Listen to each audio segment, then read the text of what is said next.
Mwakwa baby Adom TV Badwam dwumade so ne titiri no wo afei na wo de afidie no ato ha no e mwakwa ba yada sepa dwumade ne ya hyase se Badwam a 5:30 e bonnwom a na apostle Dr. Nita Ekotegu abadi nkwanshansem no abre yo wie pe de news ne ba ti news ne ye wie ya Adom na sa Adom ye ya begina ha e de obon krata no ne online de to so ti ye ma wache ye ma wakwa ba Radio Fosu 97.1 ya chia mu nyina meni owura asante da ko ne gina ha anopei be me na menchia we bien kasa hello kajoka chema bejozo that is say Nyamiadom. Oh, Nyamiadom. Oh, good. Oh, that dia chisadia. Na bibia de na kwama. Yeah, se ma koye. Hada how bibia no bibia oh. Ba nyum na to ye na emede. Ba woni to. Aha, anyo na metu no. Say London SD fo ne to ya chapa na mi sampo. Ache se ene ma hu se wo ya abofra. Acho, enya abofra o.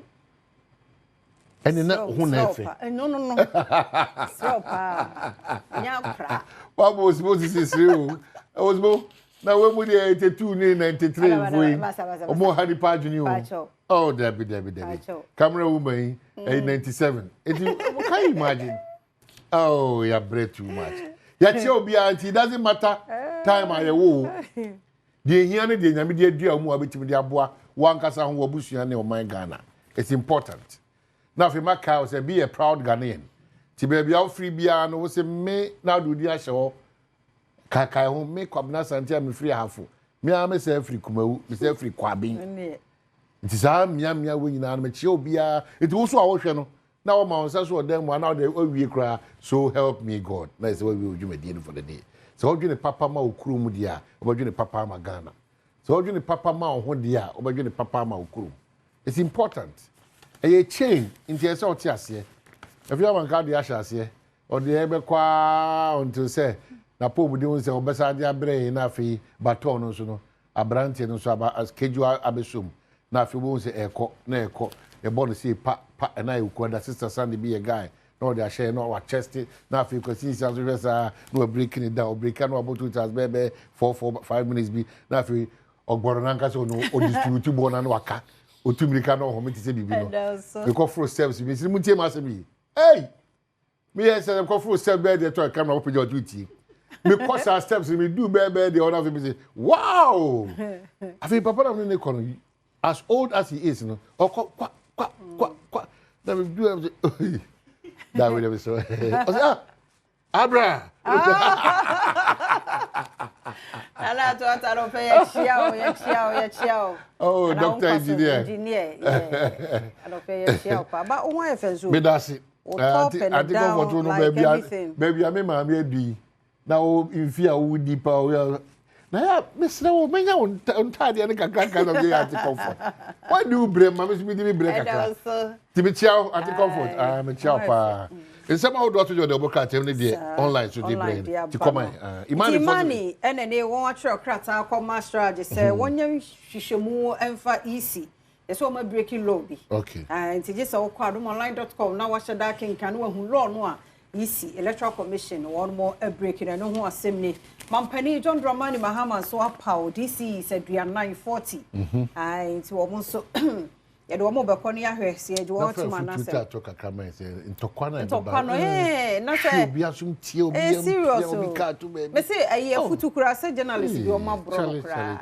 Just because of penny panwa. Let's grow. Penna. Enyen kura nso. Sa Mususu amusu mujiji sika ona amusu. Monto. Not bad. Ni problem sa wonto ma no so akodi sika. We say It's no so one 7 no. I feel badwam.com komu na ko share a code of conduct no.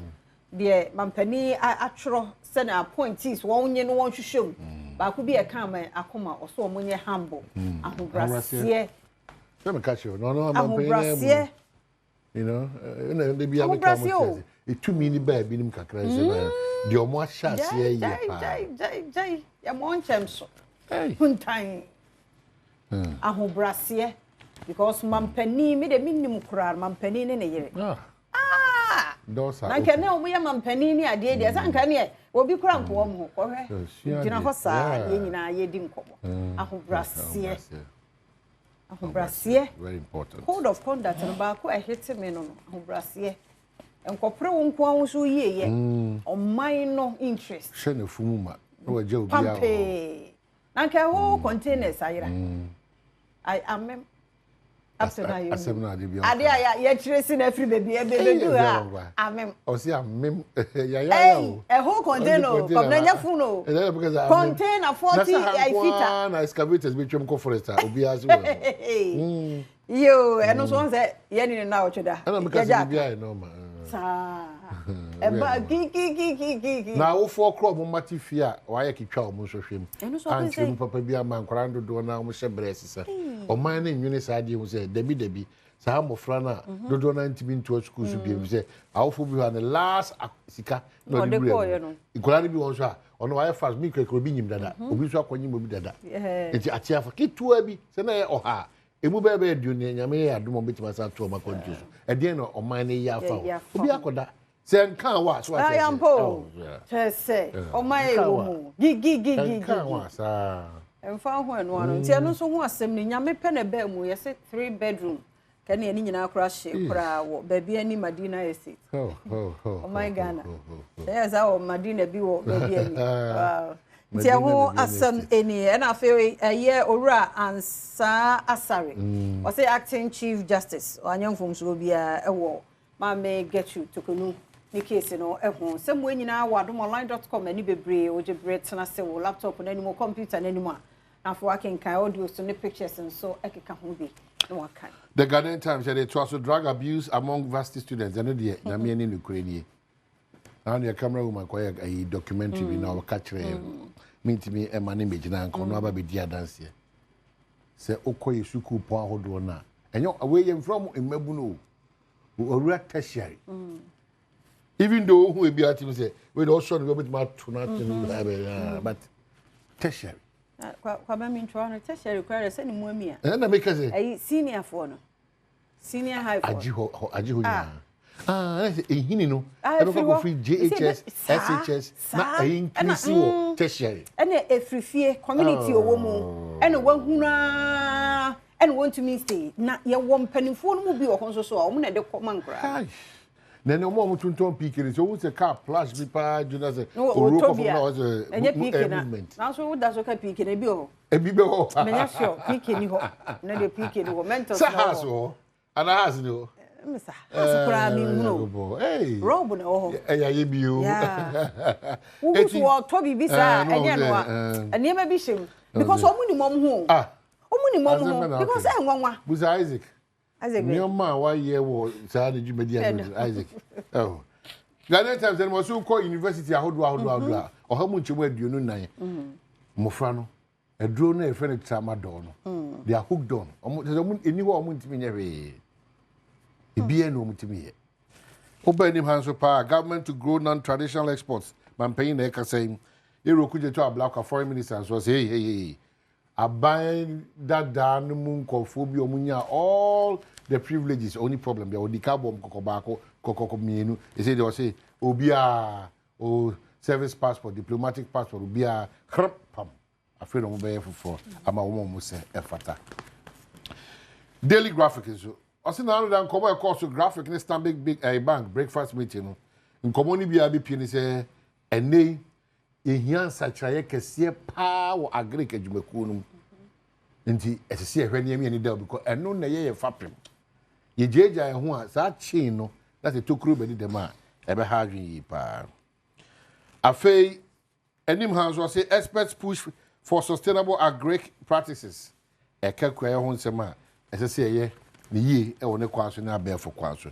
daily analysis so dia ba Baumia calls for cooperation for lasting peace boko crisis Dr. Mahmoud Baumia o say mo hwe na mo mentutu nyoma na asumdwe boko nsensemi intimi embra Mahama urges appointees to be humble if you want man kwa kan wasem da ahobrase very important for uni pebia wetima ehuri akosoro kese yaka imani for so asem so mo piti shira say wonu hwe electoral commission jumedie bi omo ye ya omo nsusue no mugidi se sinto abem and any man say Supreme Court so dismiss era dame 2 years if we are lawyer in some moment court Supreme Court for a year ma me talk on instance new center the new center no system breach Momo is safe and secure MTN for now so no be a voice he say no be a sheda di bibia ko na di hey ga oh MTN for ba hey ya na mo ye bibia ni wa yakoso sa usika da phone so a ye catch ye MTN bibia pampe intact I am to share ni sa bo apayo anamontu ani pe mutu no ha adwene nti obi amfani pin mo bia no matter what anu ne hia ya bwa tu mo say osmosis afro obi amfa mo bia me free MTN pacho metimi anya o ina o dia ye me dia di djuma so ye hu say ha no bibia ba o ni so what be da mamu ntie what be da na anti come for the crowd bo aberu no na no do so ho obi a friend say sika be do say hey usika be gusu na yin na go to MTN office. Then you're careful, because I had drink. The custodian say your officer assaulted me. A friend marking and a petition IGPR. And no other buyers will see Sankomo. The publisher so the Sankomo Kronaba. Afe pastor's former side chick J. Rebecca Sassano. Obanu Chano, Bank National Service Girl. No, Chano. A blouse say no was a video. A judge grown or Canada chat fire see and I hey video ni about you me now the miss you how you see. No I say you no ani. Sa ani jane here we the inquisitor the Democrat. Failure to declare assets. Mahama to fire today.